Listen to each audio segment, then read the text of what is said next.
Good morning, everyone. Welcome to the Modern Market. This is our daily show from Monday to Friday at 7 a.m. Eastern Time, 12 p.m. GMT, every day of the week, where we discuss all things to do with the modern market. That is the crypto market, the NFT market, and how to make money by leveraging the internet and its latest technologies. We are on X live. We are on YouTube live, back in the studio. Feels good to be there. I'm your host, B-Check. I'm joined by my legendary co-host, Legendary, and we got a lot of interesting news in the last 24 hours in the NFT world and in the crypto world too. There's never a boring day in this universe. Pretty crazy stuff going on in the last 24 hours. Going to get into all of that news in a little bit, but before we do get there, just a reminder, friends, nothing that any of us say here is financial advice. This modern market is obviously exceptionally risky. We don't know anything for sure. So please proceed with caution and exercise your own judgment. With that out of the way, Legendary, how are you doing this Wednesday, the 22nd of November? And GM, it's good to be back on YouTube. It's good to be back streaming. Doing quite well. As you said, it was too peaceful over the last couple of weeks. Up only and only good news gets boring fast. So I like that we have a bit of action, a bit of drama to discuss. And again, quite excited to be streaming again on YouTube. Feel like that was too long of a break. And I'm very much hoping that we will figure out a better mobile solution when we are both traveling on how to not have to skip the YouTube part of things. Yes. It transpires it's quite difficult to move around and be a professional media company, but I did message someone who asked how they did it, and basically you just got to pack it, stick the huge box back into the box in which it came, from which it came, and then pack it in the suitcase, and it should be fine. So I think that's what we're going to do. Obviously, I will be in Miami in 10 days' time for 10 days. So we're going to have to be on YouTube there as well, because I don't want to not be on it again. So we're going to figure that out. That will not be a problem in the next round. But as you say, how do you feel about this period of time where we're going on holiday, but the market is coming back? Have you felt about it? I know I spoke a little bit a few days ago and last week where I was like, okay, I'm getting a bit anxious. Things keep going up. Am I in the right things? Do I need to do a quick cleanup of everything ASAP? Like, how are you feeling emotionally? Like, are you, how are you doing in that respect? 100% honest answer, stressed, because I have real work to do.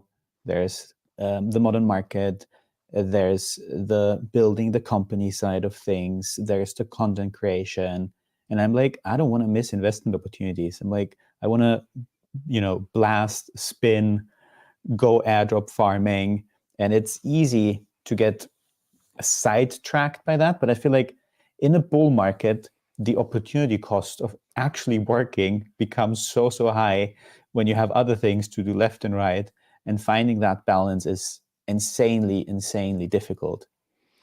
I know what you mean. I do try to think in terms of like, look, you can't catch everything and you got to do what you like the most. Or at least that's what I like to think. I like to think that. So I'd like to optimize for the things which I enjoy the most. And ultimately, the things that we enjoy the most, I think, will yield great benefits. But as you know, in this space, it's so tempting. One of the interesting aspects, which I think will be useful to people in the audience, or I don't know if they would agree with this, but I feel even more slightly stressed in my mornings. Remember, I'm on London time in, kind of in the European time zone. I feel like all the kind of trading decisions or anything I would need to do on chain, I really want to do in the morning because that's before the US wakes up. But then I also have to do in the morning the snapshot, which I write, and then I also have to prepare for the show. So just literally just before the show, I was like bridging to base, doing something, bridging to ZK Sync, doing something. And it just feels even more rapid. It needs to be done because I know that by the time we've done the show, by the time we've done our wrap up at the end of the show, it will be like 1:30 my time. Then it becomes like 6:30, 7 a.m. It becomes later than that. It becomes like 8 o'clock, 9 o'clock in the US. and then people are up, and then the chain gets more busy, and gas gets more expensive. So even trying to optimize like the time frame, feeling like, okay, I have to get this stuff done before the show. I mean, it's probably unfair because in the end, you just get it done anyway. But that is one thing I've thought about. Have you ever thought about it in that respect as well, or you don't mind what time you do stuff? No, absolutely. I've thought about it not from the perspective of having to write the snapshot, but more so also from the perspective I have to stay up late because important stuff like the Blur airdrop happens in the evening, and Oh yeah. I slept through it, right? And if you were up, you were reading the announcement, you would have seen the Blast machine going live with this 2-tier referral system, and you're one of the first people who has an invite code ready and gets a good cluster of people. Then you could have like maximize the referral potential of that by just being early. So it is not only I want to do stuff in the morning before the US wakes up, but I also want to do stuff in the evening when the US is awake and actually things happen in this space. So it is definitely stressful. Yeah.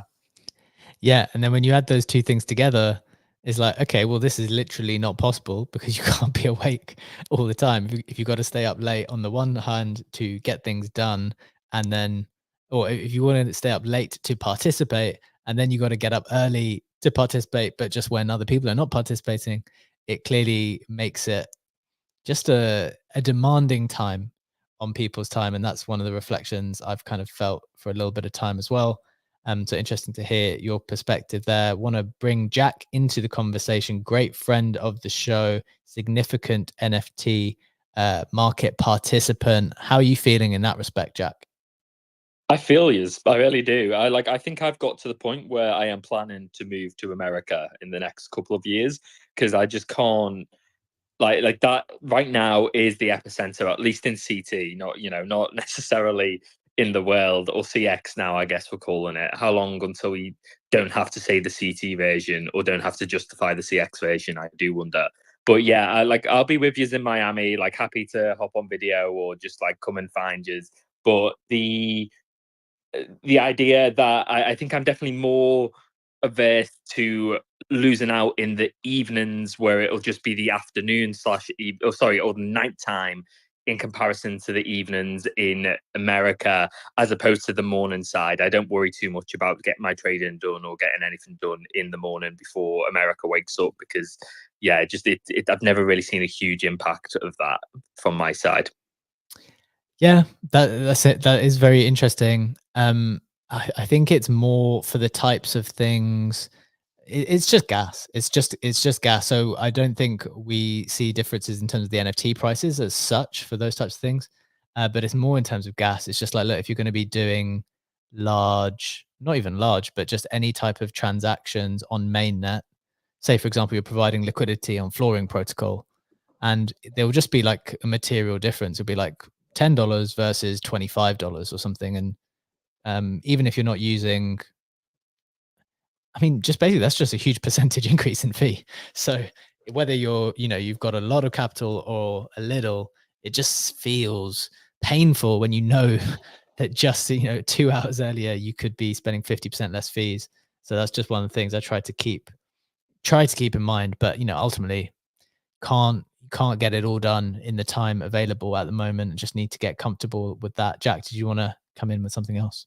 Yeah, I was just gonna say that's very much like why I get up at 5 a.m. to get to the gym. Mm, Because when you get there at 9 and it's just packed, it doesn't exactly. matter. Like you're paying the same price, Yeah. but now all of a sudden there's these sweaty dudes who won't get off the machines that you want to get on, and it's just not fair. So yeah, I feel you. Yeah, it's exactly that actually. In some ways, everything is just the same thing. It's just uh, if you want to avoid high traffic and the negative externalities of high traffic, you're gonna have to wake up. You got to wake up, and you got to stay awake longer than other people. But that's the market we're in. We don't complain because this is what we're here for. And yeah, that's what we're going to get into now. We're going to get into a discussion on the key headlines from the day. But before I bring those to you, as always, the snapshot up top has the information I'm about to share. I'm going to go through the headlines and some key price action. Please do like it if you find that it brings you some value to today. So let's get into it, starting with the price action. we have Bitcoin at 36.6, down a couple of percent. We've got ETH at 2K, Solana at 54.8, down a few percent. Ape at 1.4. NFT volume is at $12.3 million in total. Blur at 7.9. OpenSea at 3.5. The headlines for today is CZ steps down from Binance to avoid jail. Absolutely huge news coming out from Binance. I'm going to get into all of the details there in a second. Number 2, Pac-Man's new L2 Blast, which we spoke about yesterday, attracts more than $81 million in 24 hours, and the Blur token is now up 20% to 0.43 cents. We'll touch on those in a second. And a final headline is the 18 million Series A raise led by Paradigm on Privy, which is to help bring users on chain. Getting into the notable sales and floor prices, we have CryptoPunks at 56 ETH, Bored Apes at 26.4, down 4%, Mutants at 5, down 2%, DGods at 3, Captains at 4.2, down 4%, Azuki's at 5.4, Penguins at 5.5, Moonbirds at 2.1, and Nouns at 40 ETH. A couple of interesting points to make there from me is that the Nouns actually had another fork. That's why a bunch of noun sales happened. And so that floor price has gone again. So that's 3 forks in the Nouns ecosystem now.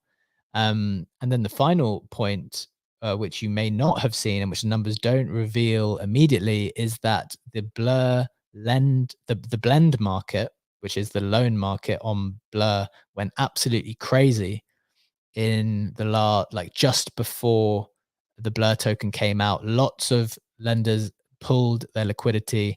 A lot of the loans now, if you go and check the charts, are extremely high APR, like very, very high, like loads that are 40, 50, 60%.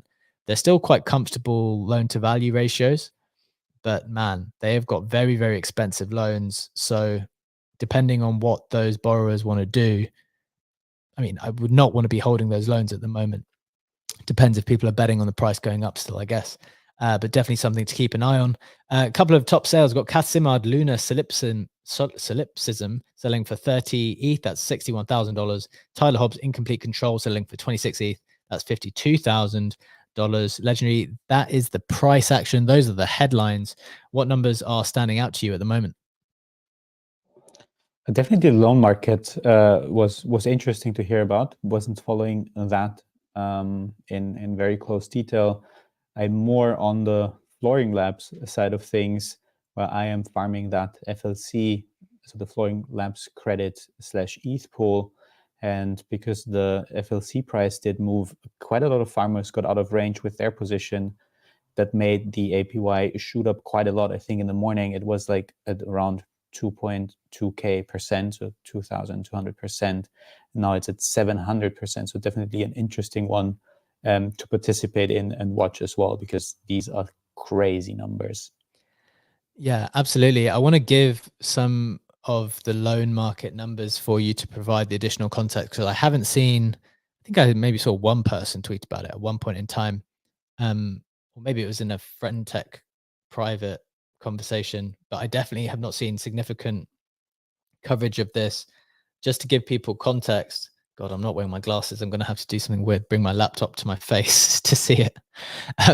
We have, so the Bored Apes, you have a floor, which is at 26.3, and you have, God, how many? This is at least 10 to 20 loans above about 50% APY, with as low a loan to value ratio as 14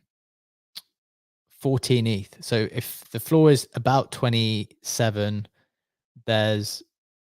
there are loans out for 14 ETH at 50% APY or 45% APY, and there are loans for 15 ETH at 55% APY, and there are loans at 18 ETH with a 65% APY. And typically before, you know, to get a premium asset, and this is actually the same with CryptoPunks, the CryptoPunks market, loan market went crazy as well.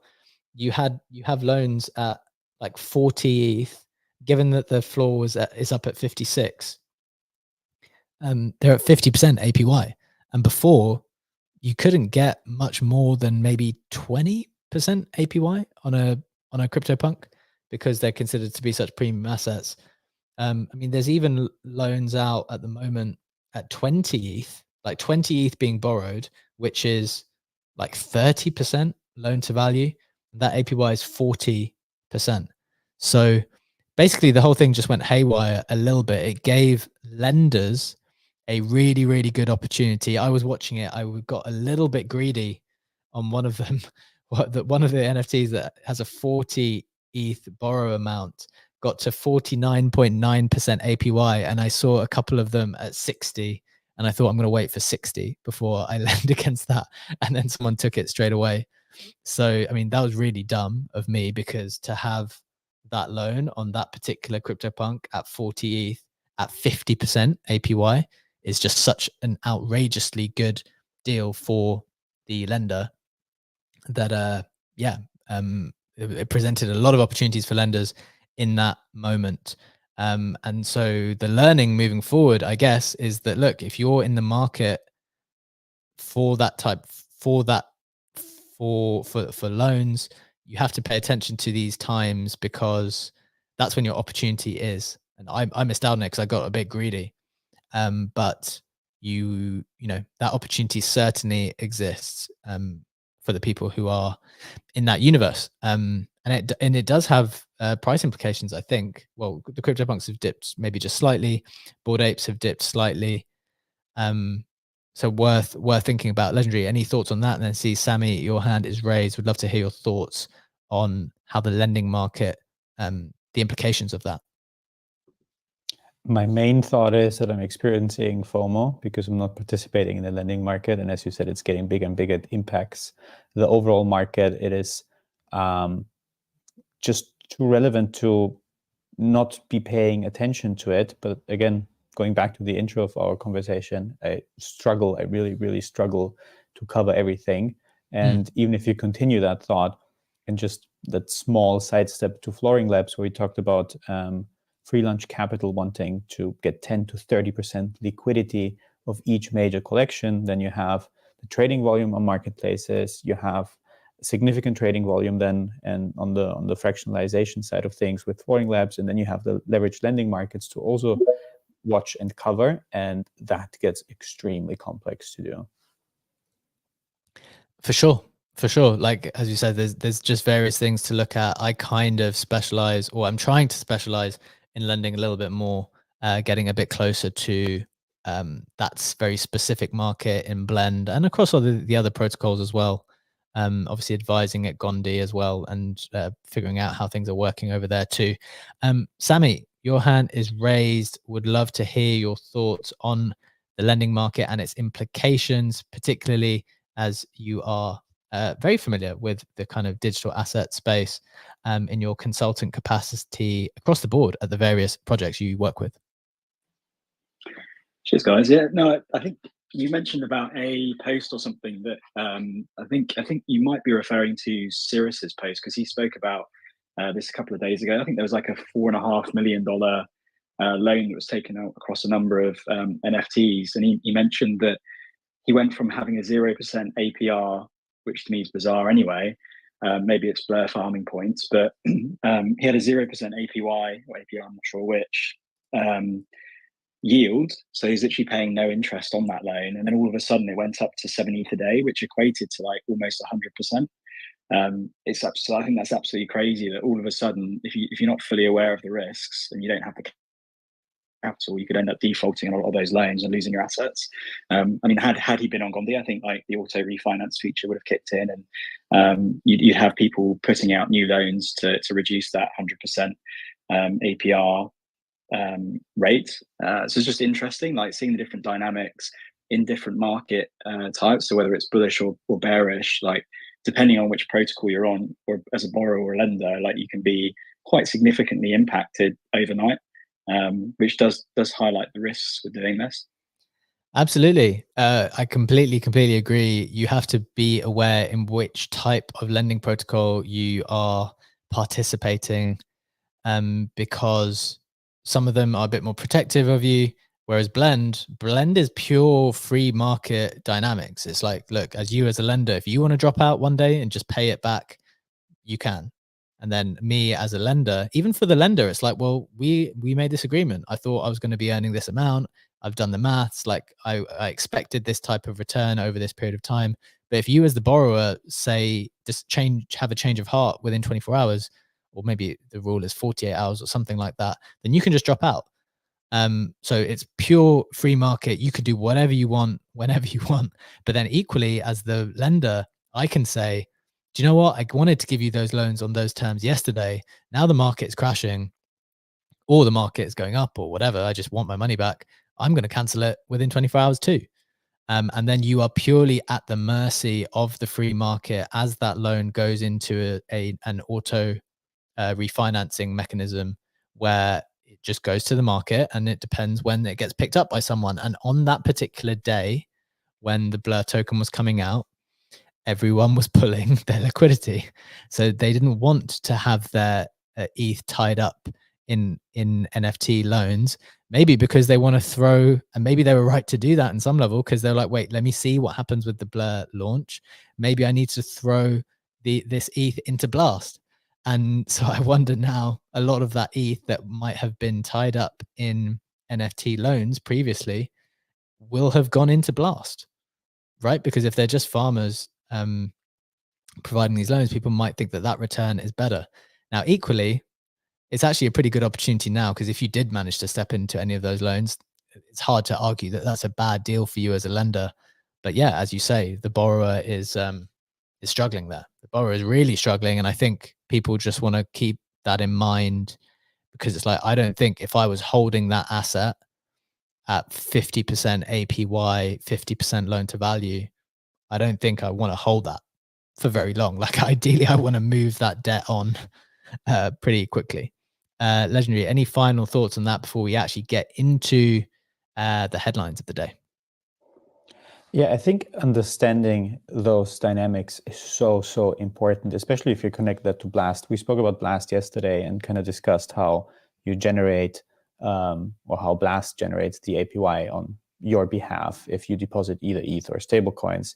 And we said at the beginning, it's just going to be liquid staking in Lido, but there are also plans that they use real-world asset tokenization to generate yield, which also could very well be lending that happens in the background. And as soon as this will be in place, it is so important to understand the strategy that Blast is going to follow if they do lending in the background with the ETH that is deposited, because exactly of that market volatility, that could be a significantly bigger risk factor than just, the liquid ETH staking that we're seeing in the background right now. For sure. I definitely want to touch on that more, but I think we're going to get into the CZ stuff first. Just want to give Gary, friend of the show, an opportunity to come in on the lending market and how that might have affected the NFT market first before we get into the CZ news. Then we're definitely going to get into more of Blast, as Legendary just alluded to, because I think that's important. Gary. Yeah, Jim. I think we have to determine if we're going to treat these as collectibles or financial assets. If they're financial assets and we're trading them, then the tech that's being built is great. If they're collectibles, we got a hell of a lot of competition, because it's going to be really rare with all of these new protocols being built to own a entire NFT. We talk a lot about owning one Bitcoin is going to be a magical moment at some point in time in the future. And I think for the top, what we would consider blue chip collections, if you take Flooring Protocol wants to own 10 to 30%, and we've got to assume that Blast is going to do the same stuff, they're going to create some kind of something like that. You've got perpetual swaps on these now, so you can bet on longs and shorts or the futures of the prices of these tokens.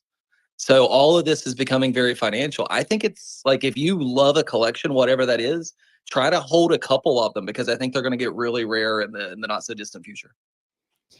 Yeah, that's an interesting perspective. I think it's probably fair, because if you do think that because there's been a variety of attempts to try to improve the liquidity of NFT collections, right?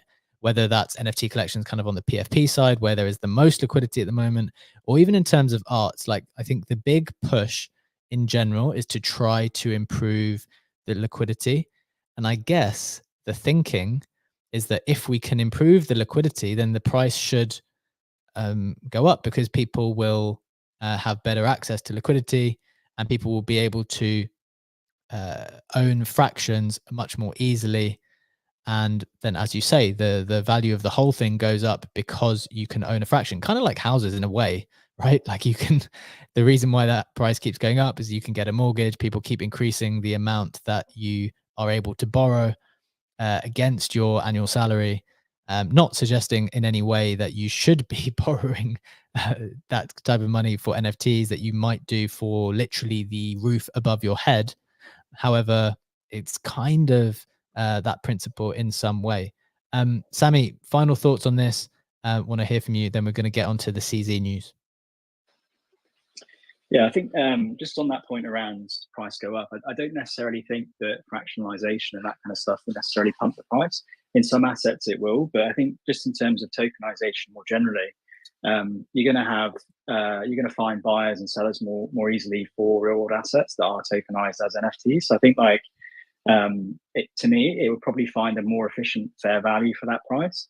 So that could be up or down. There could be assets that have an abundance of buyers on like off chain, but no sellers, and their price is overpriced. So when you bring that on chain, it just marries up the buyer and the seller more efficiently. So I think we'll see like a wild correction in prices over the next 10 years for things like specifically collectibles. But yeah, it'll be an interesting dynamic to see how the financialization of that, and it's very hard to predict. Yeah, interesting. In some respect, maybe the illiquidity of certain assets is actually what helps it, because you are not at the whims of the scared or worried collector or trader who decides they just want to floor something immediately. If you buy a fine piece of art and you have it in your home, and then you suddenly realize a few weeks later, oh, do you know what? I think I might have overpaid when I bought that from Christie's. Like, there's no way for you to floor it. There's no way for you to floor it and then run and try to get your money back straight away. And maybe in some way that's helpful, because it means that, you can't, you're just a little bit protected because of the friction in some way. That's an interesting perspective. Thanks for that, Sammy. Legendary, very final point. I know you wanted to come in, and then we're going to do the CZ stuff. Absolutely. Yeah. What for me was interesting to see when you talk about the liquidity versus illiquidity is how Blur thinks about flooring labs. I had a conversation with Confusion, who's with us in the audience, and he shared something that I completely missed, which is part of the FAQ in Blur's season 3 announcement, and he talks to the loyalty and how loyalty is calculated. And there's one paragraph in there which is super interesting, which says, don't try to gain loyalty. Transferring to enlisting from other addresses will affect your loyalty. And then the interesting part, providing liquidity and AMMs for NFTs or fractionalized NFTs will also affect your loyalty. So they definitely see Flooring Labs as a significant competition, and they don't want you to use both Blur and Flooring Labs. And they also don't want you to send NFTs to other wallets that you then fractionalize and then use Flooring Labs. So they're actually taking quite some effort to track if you're using both those platforms, because they have classified it as significant competition for their own marketplace. Yes, that is an interesting point. I was aware of that, but that's a great point to make out. Shout out to Confusion, who is quite routinely actually making like really interesting observations on the timeline. Often things that the more kind of accounts with bigger followings aren't noticing. So I find him a really great follow. You should all follow him too. Yes, and I agree with that in the perspective that I think whatever they're building on Blast, yes, there's the cool native staking, you're going to earn return or whatever, but I think they are going to be doing something to do with NFTs too, and Flooring Labs is in their sight in that perspective. So kind of interesting battle to take place there. Moving on to one of the main headlines and the battle that has taken place already is the CZ news that he has stepped down from Binance to avoid jail. This kind of came out of the blue for me. It's not something that I thought was on the radar, at least now. Just to give you the quick details before we get into a discussion on it, and then hit some of the key takes from around crypto Twitter. Very, very prominent people weighing in on what happened. So Binance are looking now to the next 50 years as CZ steps down. They conceded that it lacked adequate compliance controls in its early days, but tried to frame a positive vision for the future. They're obviously one of the world's largest crypto exchanges, and the CEO CZ has agreed to step down as part of a plea deal with the US Department of Justice earlier today. He pleaded guilty to violating and causing a financial institution to violate the Bank Secrecy Act, agreed to a $50 million fine, and he still may face prison time, according to this article, although I doubt if you pay that much money, you have to go to prison as well. Binance itself will pay a mammoth $4.3 billion fine for violating money transmission laws and US sanctions. So absolutely huge numbers there. They obviously made a few concessions. It seems to be the case that everyone concluded that this is just what Binance and the industry actually needs to move forward. CZ himself said that today he stepped down as CEO of Binance. It was not easy to let go emotionally, but it was the right thing to do. He made mistakes. He must take responsibility. This is best for the community, for Binance, and for himself. A few other kind of quick hits from Hasaka, who's a very prominent account on Twitter. They said CZ was fined $50 million. He is not allowed to be involved in Binance operations for 3 years. It's not that long, actually. Binance appoints an independent compliance monitor for 3 years. Binance was fined 1.8 billion, which is a discount for partial cooperation, and it's to be paid over 15 months. 2.5 billion for sanctions, and they're not allowed to say anything, either Binance or CZ, in public, which contradicts the outcome of the settlement, i.e., they cannot say in public that, oh, actually, we were innocent and this, and this. I just signed that to make it go away. So they're not allowed to say anything like that. So very big news there. Legendary, want to take a pause there to hear your thoughts, and then maybe get into some of these interesting takes from prominent Bitcoiner Mike Alfred. Kobe actually returned, greatest trader, from his hiatus on Twitter to weigh in, and then we want to hear from them. So Legendary first. Absolutely. A couple of points that I wanted to add to that is specifically from CZ's statement on X, one part where he says, on that note, I'm proud to point out that in our resolutions with the US agencies, they do not allege that Binance misappropriated any user funds, and they do not allege that Binance engaged in any market manipulation. You said that news came quite surprisingly. It also did come surprisingly to me, but I had a conversation yesterday with Jamie Burke, the founder and CEO of Outlier Ventures, who took a very, very interesting point on that, saying, honestly, I think this has been an overhang for some time and priced in. As I understand, it is a succession plan that has been in place for several months, and so the transition should be smooth, assuming nothing funky happens on the exchange in the next 48 hours. We should be good. So it seems like the market, or at least more sophisticated participants in the market, were aware that this is a potential scenario that is being planned for and could play out. If you look at the market, you've seen $1 billion in outflows from Binance, not a big number for Binance, given that they have 68, 67 bill. I think we've seen a couple liquidations, roughly 175 mil worth of leveraged crypto positions that have been liquidated as a part of that. But other than that, didn't see a great impact on the market, quite frankly. And the takes that I've seen over the timeline are quite positive. If I were to summarize the key takeaway, it is the biggest threat that was standing basically between the spot ETF approvals for both BTC and ETH was Binance, and basically saying CZ playing 4D chess by neutralizing that threat himself, stepping down, paying that fine, and getting that out of the way. There is now nothing else that stands between the ETF approval, and that this is actually a very positive or very bullish outcome for the space overall.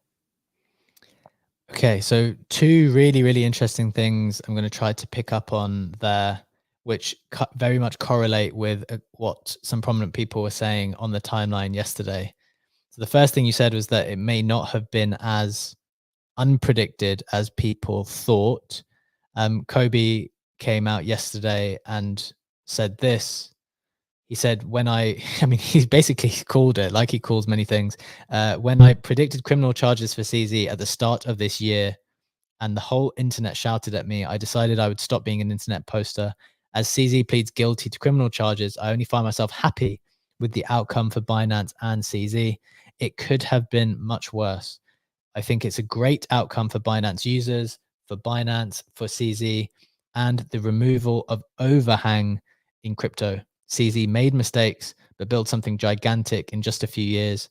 I will remain as a non-poster.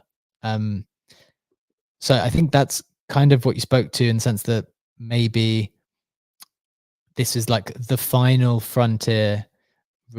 I mean, in his words, the removal of overhang in crypto. Just getting rid of the final, like with one final flush of all the kind of mistakes and bad things. And I think one of the things that people are very conscious of in this space is, and one of the things I'm quite conscious of as well as a kind of historian, is that as empires are being built, sometimes mistakes do get made. Like you're moving very fast, you're breaking things, and things are not done perfectly. And sometimes maybe even things are not done legally. That's just one of the realities of the construction of humongous, powerful empires, corporations. It's just not always super clean at the beginning. Maybe you become huge and then you try to figure it out later of how to clean it up and deal with some of the dirtier aspects of the business. And maybe the reality is that this is what needed to happen to move forward. And the pro points for him, like, look, I guess he has to step down for now, but he has to not work there for 3 years. He still retains ownership. Like he still retains majority ownership of Binance, which is huge. That's huge. Like if I thought that doesn't, I mean, I think he seems to be an ambitious person, a very ambitious leader. And so I must think that it hurts to some extent, but to retain majority ownership, to only not be able to be involved for 3 years, like, as you say, that's not the worst of what it could be for him on a personal level. So I definitely think there is merit in what you just said. And then a final thing, which I wanted to add, again, alluding to I mean, you specifically mentioned the ETF actually. Kobe just mentioned the overhang in crypto. But this is a tweet by Mike Alfred, who's a very prominent Bitcoin investor, I think, or I think he's a Bitcoin investor, but also just a general investor. He said, by securing CZ's plea agreement and $4.3 billion fine, the US government is facilitating the transfer of Bitcoin from weak hands to strong. CZ and Binance will sell BTC to pay the fine, while simultaneously the spot ETFs will soak up the supply with American capital. Beautiful execution, incredible timing right at the beginning of an epic bull market, which should be led by institutional adoption. Legendary, want to give you a chance to reflect on that for a second and hear your thoughts on that kind of vision for the timing of how this has played out and what that means for Bitcoin, but probably crypto moving forward with the ETFs.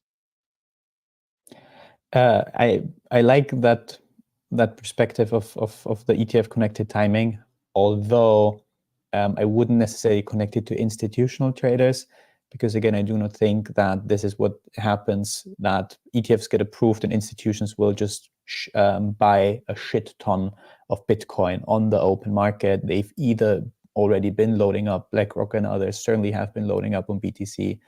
And if institutional money were to come in, then 4 bill is nothing. They would come in with way higher amounts than that. They wouldn't trade that on the open market. So I don't think that this would be an impact, but yes, you can argue it is a nice timing. One thing that I also wanted to add is, because we so far had a very positive and bullish perspective on the CZ news and the Binance news, to offer a counter perspective, playing devil's advocate, which is the DOJ and the SEC have focused so many resources on Binance right now. This is a done deal now. These resources are now free to go after other players in the space. It's not like they are now out of a job or out of things to do. And that would be the counter perspective. that I think I'm Not the Wolf has shared as a crypto trader himself. Interesting. Yeah, interesting counter perspective. I guess that does. I don't know. I'm going to reflect on that for a second. Want to go to Kusho, whose hand is raised. Welcome, Kusho. What's your thought on what we've discussed thus far on CZ and Binance, whether that's bullish or bearish for the market? GM, unfortunately, I'm not going to give you much time to think. My take is really short, which is there's something we say in Nigeria, which is that if your problem is something that can be solved by money, then you don't have much of a problem, which is what I'm saying here, to be honest. Because as long as it takes care of the fines and everything, we are good. And this is more like best case scenario for us in total as an industry. It is really good that it ended up this way instead of, it being like, oh, CZ is crashing and burning. I feel like where we are right now is that many people had expected a worst case scenario, had expected something huge in terms of if Binance is going to capitulate, it's going to capitulate very hard. Not many people who are having this balanced, expectation of Binance being able to come out of something like this. So I think that's why our sentiments are still a little bit positive in reaction to this news, because most people were either like, Binance is either going to survive or it's going to crash and burn. So for us to get to this point where it's like we didn't crash and burn and Binance isn't completely out of the game, we're good, positive sentiments all around, mostly from people who are familiar with crypto. I just feel like people who have not really been in the space or don't know the nuances of the space might be likely to panic. But for us who have been here, it's really not. It's really good case scenario for us. Yeah, I'm glad you brought up alternative perspectives there, Kusho, because I saw a clip of, I don't know, one of the mainstream media coverage of this. And whilst we seem to have, maybe we've spun it in our own minds into a positive situation, it was like highly critical. And also the interesting thing, this is a perspective I've seen shared recently. People try to make crypto and cryptocurrencies complicit in all of the activity of individuals. So even, for example, with SBF doing whatever SBF did, it's like, oh, and crypto suffers as a consequence. But really, like, the guy was just off doing really illegal stuff. Like, it was a guy doing really illegal things. And then the whole of crypto suffered. But like, that doesn't change the value prop of crypto if one person does some illegal stuff. And in the same vein, like trying to extrapolate that CZ admitting to some criminal wrongdoing is bad for Bitcoin, for example, doesn't really make sense. I mean, it might be bad in the short term because, people are connecting the two unwittingly, and maybe mainstream media will connect the two and say CZ in some way equals Bitcoin, but CZ does not equal Bitcoin. Like, Bitcoin was around far before the thesis for digital currencies, and this type of harder money is not dependent on CZ, and it's not dependent on any individual's behavior, whether legal or illegal. So I've just noticed that as one of the things that sometimes people try to do, where you're connecting the native assets with people's behavior. And although I think maybe we should try to take some responsibility and try to be good stewards and try to be positive influences on people who might want to learn about the ecosystem. In the end, in a worst case scenario, people do bad things. It doesn't affect the underlying asset on the long view. Is my opinion. Kusho, I just want to give you a chance to come back on that. Legendary, want to hear what you think on that too. Yeah, I completely agree with you. But the thing I feel about that is, like, because of how big Binance is in terms of the relationship that Binance has with global governments all over the world, the kind of adoption that Binance has spurred on. Binance is many people's first contact with anything and all things crypto. And CZ, being the kind of founder he was someone who was very active in going to these countries, creating partnerships with people. CZ had communities around Binance in Nigeria, So for many people, crypto was kind of synonymous with Binance and CZ, so to speak. So people always had the image of Binance and CZ as more like, the head of all things crypto. And that's very, I mean, I agree that it's really pretty much that Binance is not very much tied to crypto, and crypto has existed long before Binance. But the simple fact that Binance is many people's first entry point into crypto make them kind of see it as synonymous. So that's something that I've seen a lot in Nigeria, and I feel like it's something that will be very popular with countries where there isn't much education, there aren't many people who are reading white papers and all those kind of things. Yeah, makes sense. The people who are least learned on it, or the people who are most affected by the kind of scaremongering and the initial coverage, might be affected. But ultimately, there should be no effect. I know there will be practically.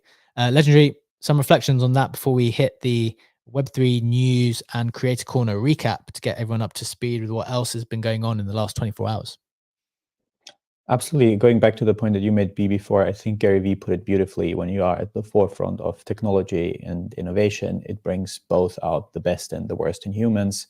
And that doesn't say anything about the underlying technology. In that way, you could argue similarly about the internet. It connects us all. It has completely changed our world, but also a lot of crime, scams, phishing has moved into the digital realm. And that does make the underlying technology neither good nor bad, and it's not an appropriate metric to judge it on.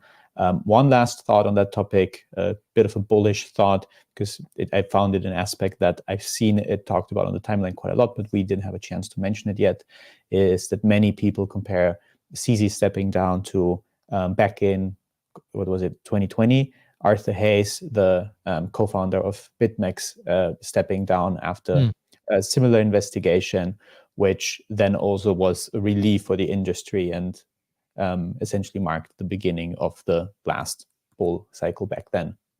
Interesting. That's some interesting context. That was just before my time, so very grateful for sharing that. Yeah, I mean, it just sounds like it sounds like in these early days, it's so hard for you to stay the whole course. And one of the other arguments, kind of linked to the Mike Alfred tweet, is that this is what's going to happen. It's not just transferring Bitcoin from weak holders to stronger holders.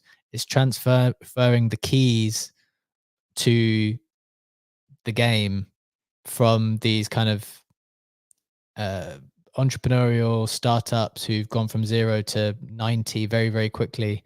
But now BlackRock wants in. Now the big players want in, and they want to hold the keys. And I don't know that they want anyone else to hold the keys. So I think there's a little bit of that power transfer in addition. We've got to brace ourselves for that.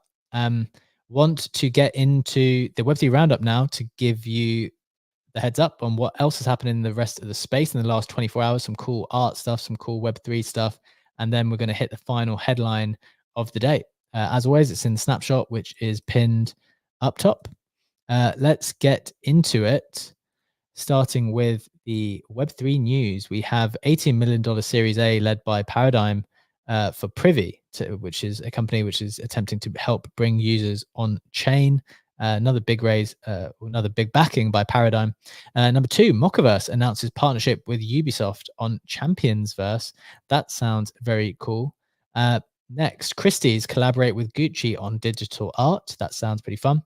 And finally, Jupiter Exchange adds bridging functionality from Linnea, Base, and Optimism. I think that's really good news, or good news for Solana users, because it helps people on ETH L2s get over to Solana a little bit easier. So that is good to see. In terms of Creator Corner, Jack Butcher today will release 2 collections called Trademark and Signature. Trademark is going to be a 10,000 mint collection. It launches at 2 p.m. UTC. And the public mint price will be 0.069 ETH. Signature is going to be a 200-piece collection. The Dutch auction starts at 7 ETH and works its way down. So definitely check that out. That's with Red Bull Racing. If you want to check it out. Next, the father of digital art, Charles Suri's estate, announces an auction of 10 works. I've been doing a little bit of research into Charles Suri. really, really famous digital artists, kind of before many other people even knew what digital art / computer art even was. So that's pretty interesting. And maybe in a similar vein, it's kind of cool to see these fathers. Maybe there's more than one father of the digital art space, but Herbert Franke was also considered to be one of those people. He sold out the Zentrum collection, which was sold by Proof yesterday, and the Dutch auction finished at 2.45 ETH. So that is the Web3 roundup. That is the news from the Creator Corner. Legendary, do you want to take us into the final headline? The Blast stuff, probably. Absolutely. Let's get into Blast. I mean, we did speak about Blast yesterday quite a bit, talking about the mechanics and everything. And quite a few things happened over the last 24 hours that are noteworthy. First of all, you said it, more than 80 mil have been deposited so far. The Blur token is up significantly above 40 cents. We've seen some very big deposits by prominent people in the space posting about that, Loopify being one of them, depositing 225 ETH into the protocol. And we've also learned a bit more about the mechanics behind Blast and the Blast points, namely the impact of the luck factor, which is, again, you have spins. The amount of spins that you can do on Blast depends on the ETH that you have deposited. So the more ETH you deposit, the more spins you can do. And the spins are important because they're one of the best sources to generate Blast points. And the other thing that impacts your spins is the luck factor. And the luck factor is depending on the amount of ETH that your squad has deposited. The squad is the people that you have invited in the first place, so like the first tier of the referral system. And if they, for example, deposit together more than 5 ETH, then you unlock the squad rewards, which increases that luck factor. And what luck does is it can turn your spin into a super spin, which can increase the amount of points that you get by a 10x factor. So I think it was Moonboy who posted it, that he had a spin with 5.3k points. I think the spins that I got on the first day were like 300 points, one at 100 points. The total of points that I've made so far on Blast are a bit more than 1k points. Haven't been depositing that much, to be quite honest, but also talking to some people who deposited more, they range between 2 and 3k points right now. So it kind of goes to show how much of an impact those super spins can have, and how much basically point value unlock you can do on the upper scale if you really go crazy on the deposits. And I think another noteworthy threshold is the 20 ETH deposit mark, which turns your referral codes. You only get a limited amount of referral codes. And if you deposit more than 20 ETH, you get a permanent referral code that you can give out to as many people as you want. And again, that's important because you also earn a percentage of the points that your invitees make, and you also earn a percentage of the points that your invitees make. So you have this 2-tier referral system. Absolutely. So there's just a lot going on. A lot of liquidity has been deposited in there. I wanted to provide a little bit of additional context, one which I think is very important to make people aware of.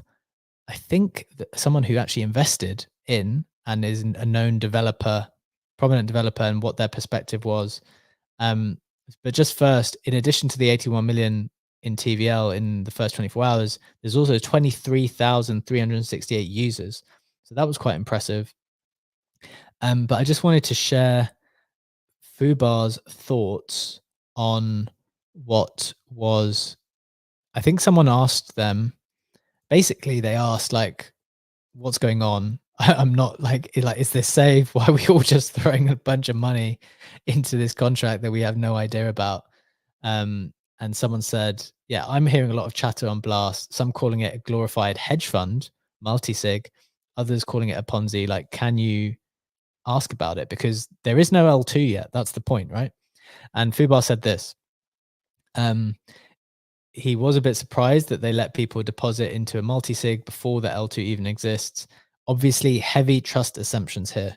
So that's like one of the key things. If you're not aware already, That's probably one of the things you need to factor in. It could be fine, could not be fine, but you're obviously trusting people who own that multi-sig to do what they say they're going to do with it, because there is ultimately no L2 that actually exists right now. And then interestingly, he said, it's quite clear to me that this type of ETH will become the base asset of all DeFi, despite the Ethereum Foundation not liking this. They've screwed up the gamble on individual staking beating liquid staking tokens. So what Blast is doing is transforming this ETH into a native token that lets you port DeFi apps one for one from mainnet and have your tokens bear yield the whole time without having to rewrite all of DeFi. So quite an ambitious thing, I think quite bullish on the vision at least, but just underscoring this need to be aware of the trust assumptions that you are making when you throw the ETH in there. Legendary, any final thoughts on that, as we are running out of time for today's show? Absolutely, couldn't agree more with that. If you deposit money into Blast, just treat it as money that you potentially completely lost. You have smart contract risks. You have, once the L2 is live, you have the trust issue with the multi-sig, as you mentioned. You have the potential risk by using Lido in the background. You have the potential risk of them doing other things with your money once they go into real-world asset tokenization or other ways to farm yield for you. Deposit stable coins. You rely on MakerDAO and their treasury bill equivalent that also carries a certain risk with it. So just be aware of, it's not a safe bet just because your favorite influencers deposit millions and millions in US dollars. It is definitely a risky thing to do. So please be aware of that. Please be aware that you could lose all the money that you deposit. So only put money in there that you can afford to lose. It is not a place to park your tax reserves or other things that you dearly, dearly value and can't afford to lose. Sounds good. Great little summary, great thoughts on that news, the base news, the Blast news, the CZ news, everything. Again, we were once again over 100 live listeners with us in the show. Thank you so much, all of you, for joining. We're back here on YouTube, back on X, back with you again tomorrow, 7 a.m. Eastern Time, 12 p.m. GMT. Have a wonderful day. Take care. Goodbye.